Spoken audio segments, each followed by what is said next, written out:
Welcome to the Depth Perception Podcast. We go in depth about the perceptions and misconceptions of optometry, which includes the business of optometry, social issues within optometry, and life as an optometry student. Coming straight from Dr. Jasdeep Singh Soni, Dr. Nadia Afghami, Dr. Douglas Akiti, and Svetlana Nunez. We hope you enjoy this episode.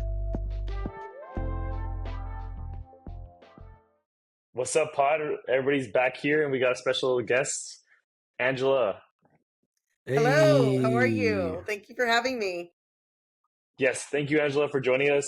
Obviously, you run Orbit Consulting and Staffing, and you're in so many places in eye care, and we wanted to interview you and kind of get to know you better. So we want to introduce you. Welcome here.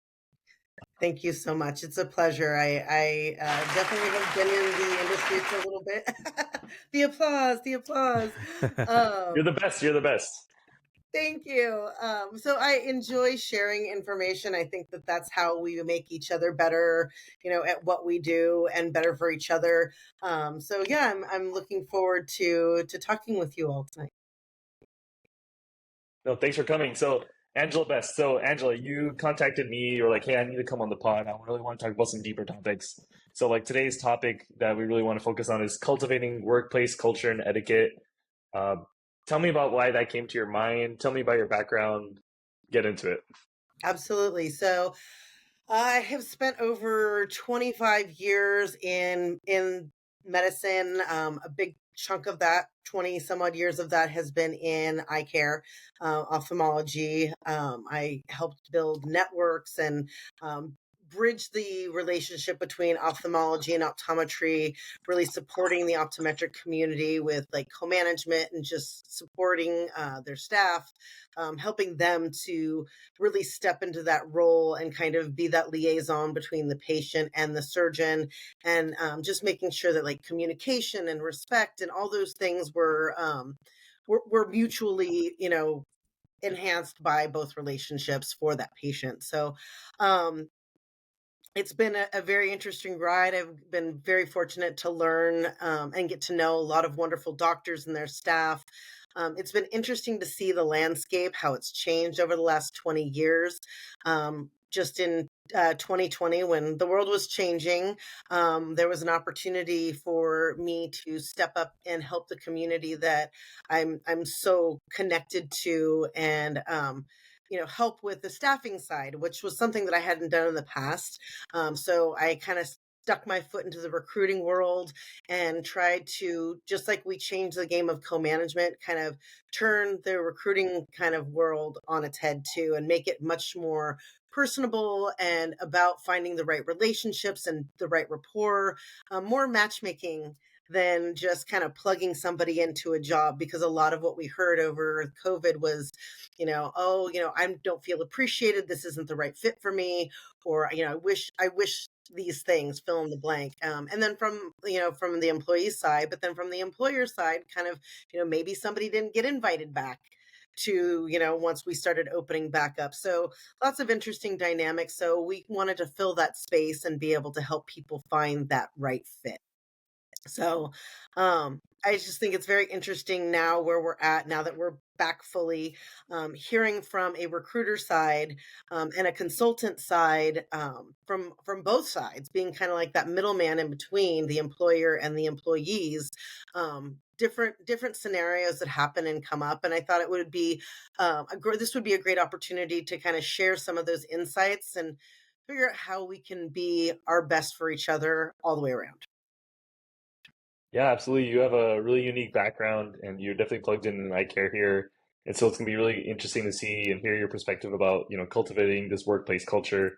And I think it's cool that we can complement that conversation. Nadia and I as practicing doctors, Doug as a graduate, and SV as a student. So please all you all chime in with your perspectives too. So talk about like when you say cultivating a workplace culture, what does that mean to you? And why do you think that like is a topic that we need to discuss? So I think it's interesting kind of stepping into, again, from having been in all these different offices. I was a PR and marketing liaison, basically like co-management liaison.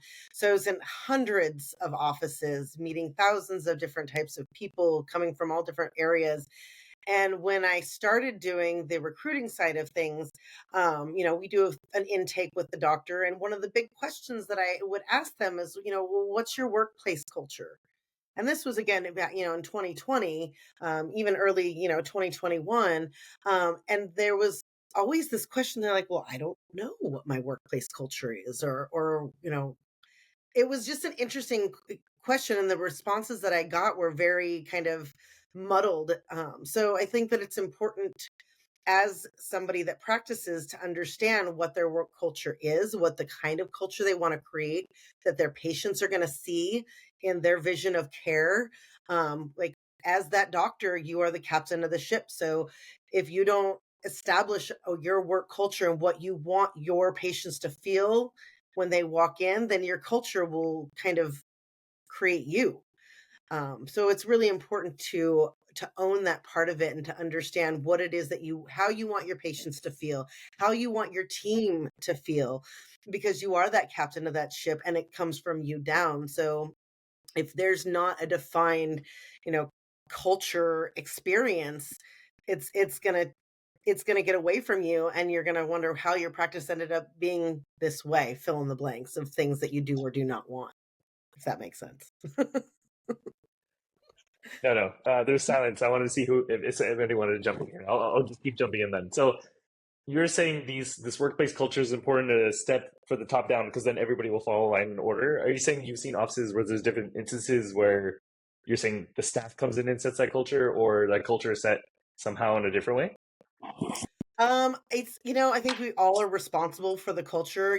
There has to be that defined from leadership, whether it's the doctor, the manager, being able to understand, how do you, so let's say, for example, so you're working in a practice, and there's kind of a lackadaisical approach. Maybe the patients are very laid back and you kind of want there to be a home kind of feel, feel like family. Some practices want it to be very known that it's very medically based and we're very serious and it's more of like a clinic. And I'm sure that you've all been not just an eye doctors, any doctor, and so going into your own doctors. How do you feel when you walk into that practice? Do you feel welcomed? Do you feel acknowledged? Do you feel seen? When you have an issue, whether you bring it to the front desk or you bring it to the doctor, that you're being heard. I think we can all, we all have had those experiences where you go to call your doctor to make an appointment and you've got some young lady on the other line smacking her gum in the phone and like, I have another call. Hey, hold. And they just put you on hold. So all these kinds of things go into what makes up your practice culture. So finding what's acceptable to yourself and to your patient base that is critical. So it does make a difference. It's not just the manager. It's not just the owner. It's the receptionist. They're the first impression of your practice. They're the first voice. They're the first face that we see when we walk in. So making sure that they have the tools that they need to make sure your vision of practice of patient care is being seen throughout from that first touch all the way through, is really where it comes down to defining that culture and making sure that you have full investment with your team. Yeah, Angela, and a lot of like new grads listen to us and everything, right? So like right now, especially like me coming into my new job, I know we were chit-chatting about it earlier, but like just being assertive in that way is hard sometimes. Do you have any advice for like new grads that are like starting jobs and want to seem like it's so hard because I want to be friendly with everyone, but at the same time I want them to know like I'm in charge, this is my schedule. And I think like even as a student, when you're in clinic, you kind of want that like repertoire as well. Like, what is your advice in that sense? That's a great question. And I think that it's making the effort for yourself to understand what the culture is of a practice. So, when you're talking to that, and I think that this is great as far as even from an interview perspective, um, is finding out from that person directly, from the doctor or the manager, what is your culture? Asking those questions. Not only does it give you that information, but it also helps those that are hiring you go, wow, okay, they're asking great questions. They want to understand. They may only be here for 6 months or however long, if it's like an, rotation or what have you. But being able to invest yourself and making the points of asking those questions, and maybe not even just from the owner or the manager, but from the receptionist. How do you see the culture of the practice? What are the things that you really enjoy about working here? Most people will tell you, they're not going to want to tell you your complaints until you're actually there.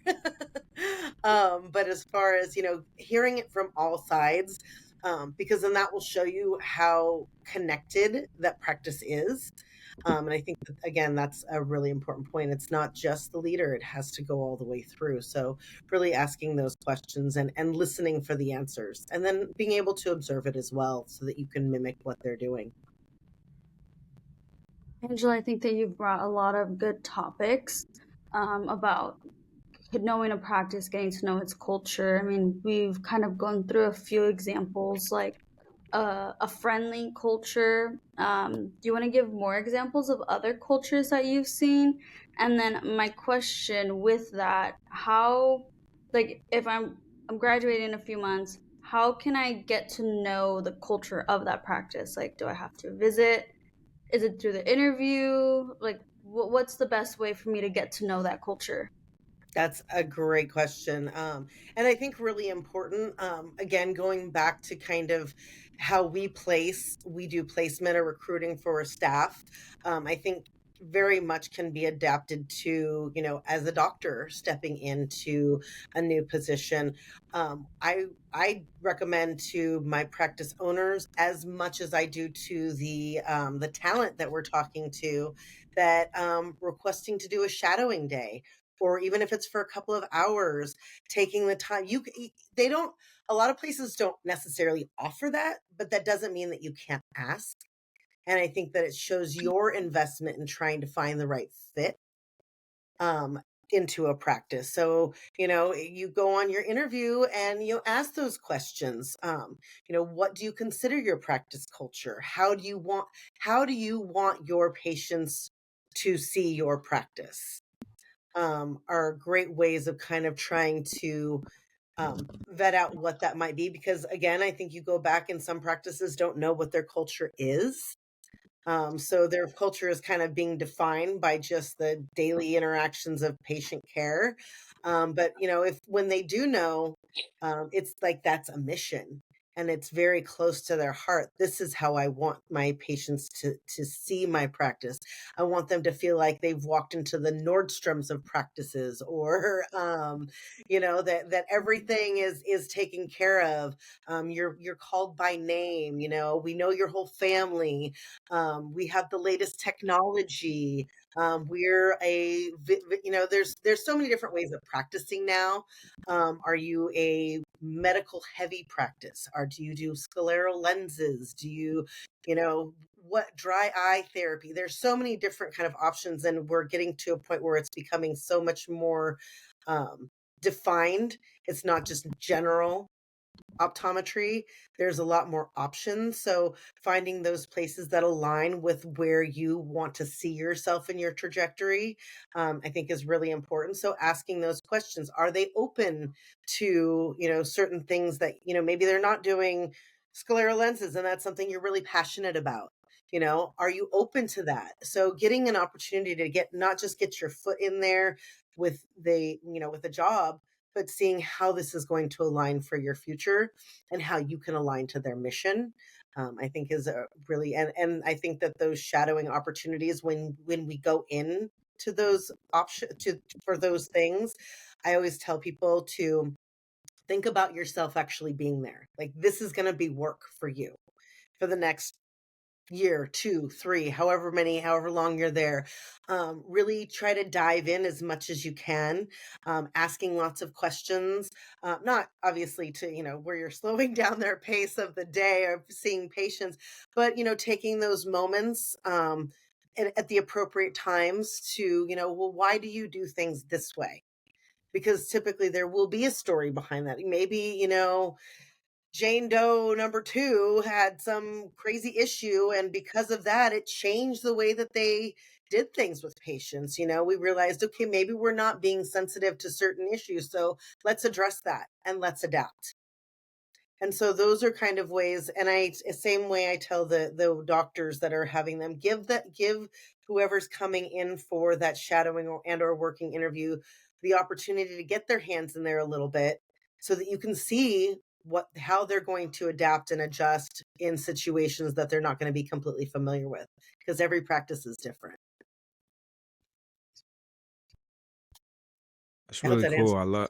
answers. I think you definitely answered a lot of questions and very interesting. I never really thought about like asking for a shadowing opportunity.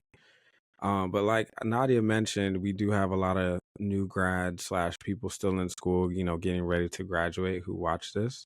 And for me, when I was a fourth year, I did a lot of interviews and went and talked to a lot of different practices. And I felt like an NBA like first round draft pick, getting flown to different places. It was a really cool experience. But what are some things you would say that are like some do's and don'ts when going on to job interviews for different places? Okay. Do your research. I think that that's one of the most important parts to any successful interview.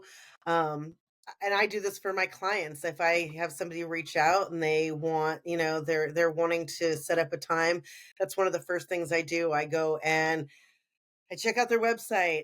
I check out their reviews, the good and the bad. Um, and you take it, take things with a grain of salt, of course, as far as, sometimes, when it comes to bad interviews, those are the people that are the most vocal. But, looking at what's out there, how people are talking about how they make them feel, their good experiences, if they're dropping names of patient or of staff employees that work there or the doctor. I think that it would be my biggest recommendation is make sure you do your homework and make sure you understand what it is that they do and come prepared with some questions. And when they may answer all your questions. Some interviewers are very thorough in doing an interview. They'll give you kind of like those check the boxes of things that they know you're going to want to know: hours, days, pay, benefits, those kinds of things. But by doing your research ahead of time, you can kind of craft questions that will get deeper into what's important to them, what their core values are. And even if they do answer all your questions, when they ask you if you have any questions, you can say, these were the questions that I had, but you answered them all for me. That way they know that you're coming with a list of questions. I love it when people ask questions at the end, because whenever I do an interview, it's kind of 3 parts, and the end part is always an opportunity for them to ask questions. And the ones that do, I feel like are more engaged, that they're really taking this opportunity seriously. And that always gives me that's like an extra brownie point, an extra gold star. So I think that that's a really great one. Dressing obviously professionally. Unfortunately, I have had people that have walked in and like crop tops and jeans with holes in them, and sandals, like flip-flop style sandals. When we say business casual, it's more on the business than the casual. And I think that part gets lost sometimes. So yeah, those I would say that, those first impressions are always going to make a big difference, whether it's the phone first impression, a visual first impression, especially when we do so much of this, because, our recruiting is virtual. So I just met a client today that I've done some placements for. And it was actually really funny because she was in the middle of clinic and I just was able to catch her. I was walking around with the manager, seeing the office, and was able to catch her in between a patient. And she didn't recognize me at first. Most people get my voice before, because over the screen you look different, I guess. And so it was funny. And then she looks at me and she's like, "Wow, you're tall." And she's like, "You're just in this little box when I talk to you on the screen."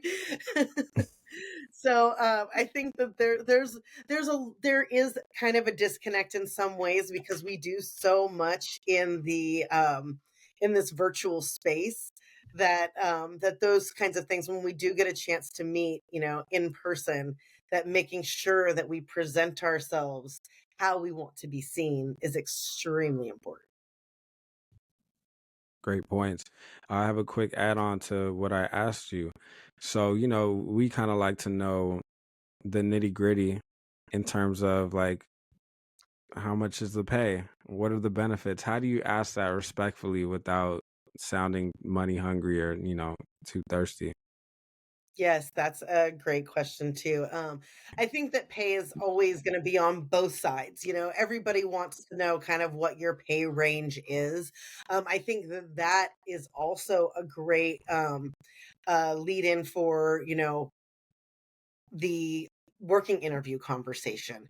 If there's already been some kind of indicator to pay, that's usually kind of like one of the last things that I talk about typically, because I think that it's important to see all these other things prior to having that conversation. And if you have the opportunity to do a working interview or shadowing, it also gives you an opportunity to highlight your skills and what you're capable of. So that way, when we're having the conversation of money, it makes sense. It aligns with what it is that we're saying. I see that these are important, parts of your practice, and I really think that my strength lies in this. I can help to grow or enhance or what have you, or work alongside you to make those things happen. So I think that really helps to get to that pay conversation and makes it more valuable for you. Compensation is important, so it's okay to communicate that. You just have to know the appropriate moment, the energy they're receiving. It's okay to say, "Hey, compensation is important to me when I'm evaluating jobs here. Would you mind illustrating what that would look like for me?" I think someone can really be upset about that unless all of a sudden, you're talking about basketball or you're talking about something personal and you bring it up, right? So just sense the energy, and I think it should be something you should be asked about. So, um, yeah, just feel the energy when I ask that question. And a lot of times there But will be yeah, a range too. I know that for Dr. Sony, that we've talked about this on both sides, because you've got the doctors, I've got the staff side, so it looks a little bit different, I think, for whatever side you're on. But typically, you can kind of get an idea of an area what pay ranges look like. And that can also be another way to address it, like, kind of doing a little of your own homework again, and finding out what that looks like in a particular area can make it. I understand that the pay range is around this area, around this range. Where do you fall in that is kind of another way of throwing the ball in their court, saying, I know that this is what I've experienced, what I've heard and been told. Where do you fall within that range? That kind of helps it to be a less kind of like tight conversation too. So how do great you points there. Yeah, go ahead. Go ahead. how do you know, like, if the staff would be like good for a certain OD? Like, do you kind of like when you interview them, do you analyze their personalities? Do you analyze what are the bases that you like decide like who's gonna fit where well? Um, I am definitely have an advantage having been in so many practices and knowing so many offices. I'm a SoCal native, born and raised in the California sunshine. Mhm. So I've done woo, woo. I've been in the area. So I think that there are certain things that kind of lend themselves. I think I'm a pretty intuitive person as well. That's what helps me to do well in placement. So, but we do a very thorough intake with the practice. It is always interesting when I know the practice. Um, you know, sometimes some placements can be more difficult than others. talking about turnover rates, talking about, kind of doing that thorough intake to find out where the issues are. Unfortunately, in many cases, then when you have these extremely high turnover rates in practices, it's not the staff. And those are hard conversations to have. And sometimes you have to find a nice way of saying things that you really don't want to say. And then you have to just back away and let it be. And then when they're ready and they've figured out, okay, maybe I do need some help, then they kind of come back and they're like, okay, you were honest with me. I know that wasn't easy. So we do use personality testing. It's actually a modified version. Dr. Stoney and I did this when we were in Monterey. I still need to send you your results. So it is, we use the Myers-Briggs, Why and don't you ask there's some of the questions? I thought it okay, was fun. yeah. Why don't you do Yeah, it on one of them? honestly, Pick So one of the three. Angela, I it's had a let's conversation see, with you, Angela, and this was yes, like the most fun like interview conversation I had. So yeah, you should definitely go into it. okay, All right, then not him, not him. One of the girls. yes, Yeah. okay. Okay, so typically Myers-Briggs, I'm going to give you my little spiel that I tell everybody. These quizzes are between 20 and 30 questions. We have crafted 4 questions to help to kind of get to the heart of the meaning behind each of those letters. And it's meant to invoke a certain feeling so that we can kind of there's only 2 answers. We don't expect anybody to fit in 100% with all the, the characteristics or traits, but it's actually I'm always surprised. We usually hover in like the 80 to 100% range, which I think is pretty good for 4 questions. So, let's see. So I guess let's go with question number 2. That's kind of a good one. So when you have a decision to make, which would you say best describes you? Do you tend to be an intuition, gut instinct kind of person? Or are you more of the kind of person that needs to kind of take a step back and see other experiences and outcomes in order to come to a conclusion? Nadia. Oh, I do both. I think probably for bigger decisions, I would have to step back and think about it. Okay. So a little more analytical. Okay. Yeah, I'm Do definitely you an feel like you itinerary trust girl. do you feel like you trust your gut? I do. I do. Okay. Do you find that it steers you in the right direction? Often, yes. Okay. Yeah, But then other times not, which is why you kind of go back to that more analytical side. I do. I like to I'm very impulsive when I guess the decisions aren't like life-changing, but then I do a lot of scenarios in my head of deciding like how could it all turn out. So more Yeah. analytical in that sense. So, and I think it's interesting because a lot of times we'll get the answer, I'll get an answer, well, I'm a little bit of both. And I think that having this is the reason why we transition from sending the 20 to 30 question test to actually doing it interactively and live, because then it gives us the opportunity as the interviewer to hear what your reasoning is behind your answer, and that gives us more insight to an individual. And this is a big part of why we utilize this tool the way that we do. I think that, and Doug has the experience of going through it with me, the whole thing. But I think that it's Very fun. important to set up what expectations are going to be. And I don't ever tell anybody that we're going to do the personality quiz ahead of time. Right? Can't prepare. No, I don't, and they're not. And I've had people ask me when they review the videos later. They're like, "Do you give them the answers to the questions?" And I don't. But they're standard interview questions. So if you go and do a Google search for like what questions should you ask on an interview, pretty much every single question that I ask during the recorded portion of the interview is you will find in that list. So again, research, that's always going to be a big one. Let's see. Okay, one more.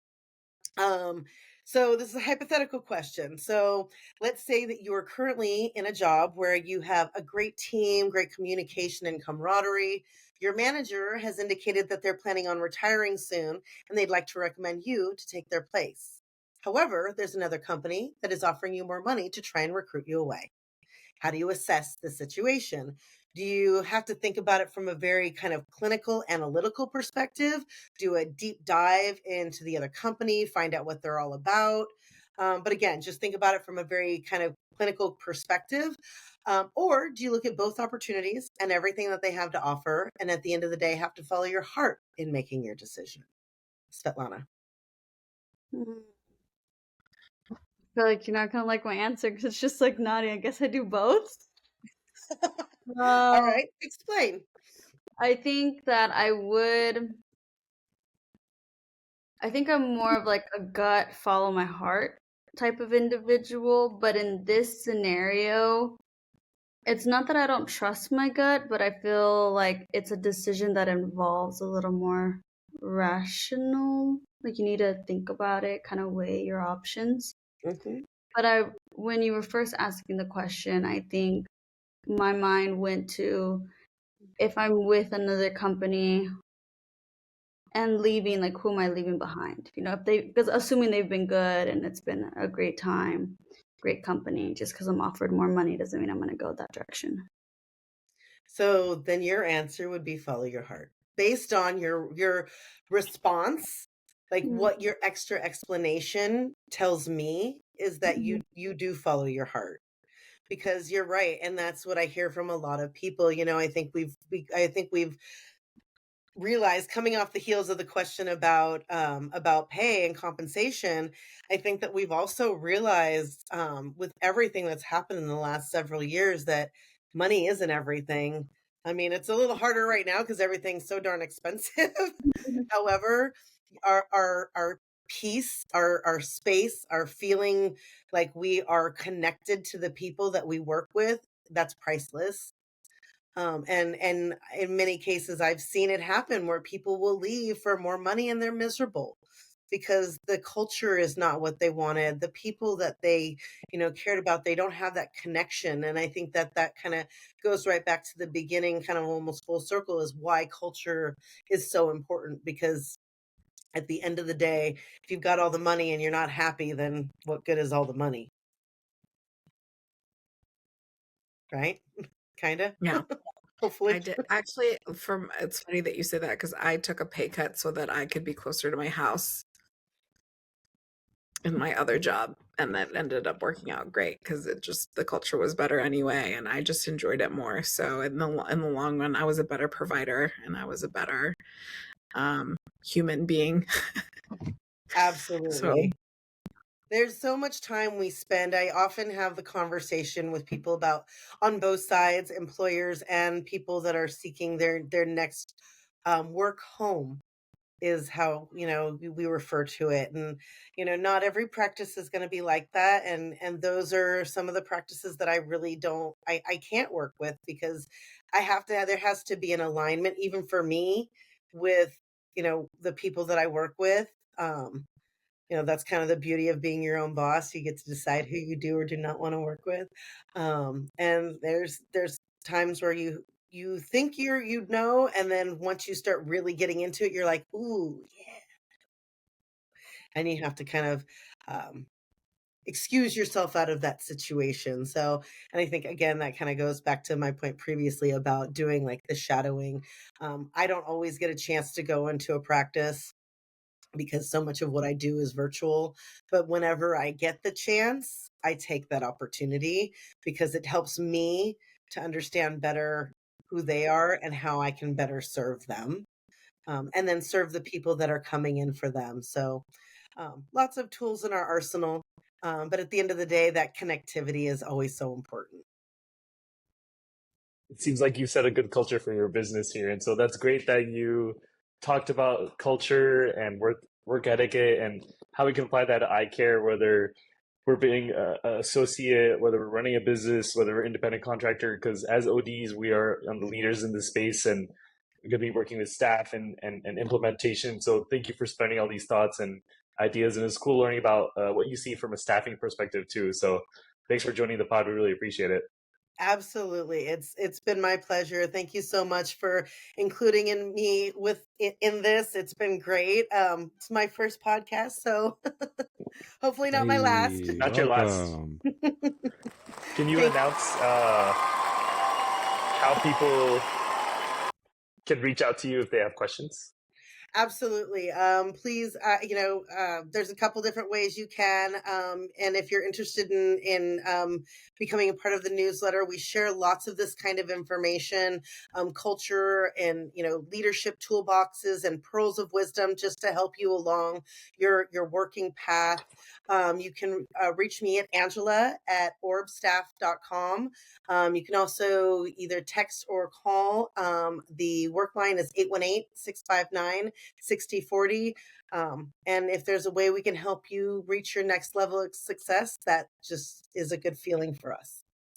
Appreciate it. Reach out to her, all right? Thanks for joining, everybody. Hey guys, thanks for listening to the Depth Perception Podcast. Don't forget to like and subscribe on all of our platforms, including Spotify, Instagram, Google Podcasts, Apple Podcast. YouTube. Make sure you click that button. Double tap that. So you guys have no reason not to follow us and tune in to the next episode. Stop wasting time. Get in depth. Subscribe.